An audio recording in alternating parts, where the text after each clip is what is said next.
തിരുവനന്തപുരത്ത് നിന്നും ബംഗളൂരുവിലേക്കുള്ള KSRTC swift Gajraj bus service നടത്തി. തമ്പാനൂരിൽ നിന്നും വൈകിട്ട് 5:30 പുറപ്പെടേണ്ട ബസ് ഇന്നു മുതൽ എറണാകുളത്ത് നിന്നാകും സർവീസ് ആരംഭിക്കുക.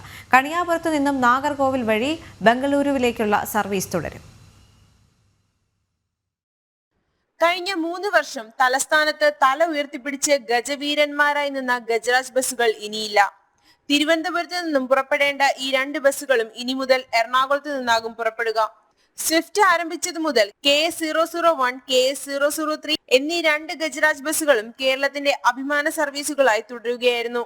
ആദ്യകാലത്ത് 1,40,000 രൂപയായിരുന്നു തിരുവനന്തപുരത്ത് നിന്ന് പുറപ്പെട്ട തിരികെ ബംഗളൂരുവിലെത്തി തിരികെ തിരുവനന്തപുരത്തേക്ക് എത്തുമ്പോൾ ഉണ്ടായിരുന്ന വരുമാനം. ദേശീയപാത നിർമ്മാണം തുടങ്ങിയതോടെ തിരുവനന്തപുരത്ത് നിന്നും എറണാകുളം വരെയുള്ള യാത്ര ദുഷ്കരമായി. രാവിലെ 8 മണിക്ക് ബംഗളൂരുവിൽ എത്തിച്ചേരേണ്ട ബസ് 11 മണി കഴിയുമ്പോഴാണ് ബംഗളൂരുവിൽ എത്തിച്ചേരുന്നത്.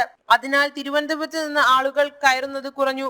ഇതിനെ തുടർന്ന് വരുമാനമിടിഞ്ഞ് 85,000 രൂപയായി. ഇതുകൊണ്ടാണ് തിരുവനന്തപുരത്ത് നിന്നുള്ള സർവീസുകൾ നിർത്തി എറണാകുളത്ത് നിന്ന് സർവീസുകൾ ആരംഭിക്കാനുള്ള തീരുമാനമായത്.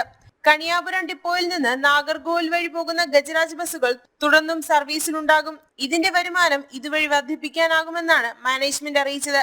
എന്നാൽ തമ്പാനൂരിൽ നിന്നുള്ള ബസ്സുകൾക്ക് MC റോഡ് വഴി വൈറ്റില കയറിപ്പോയാൽ കൃത്യസമയത്ത് എത്താൻ കഴിയും എന്നുള്ള വാദങ്ങളും ഉയരുന്നുണ്ട്. ജനം, തിരുവനന്തപുരം.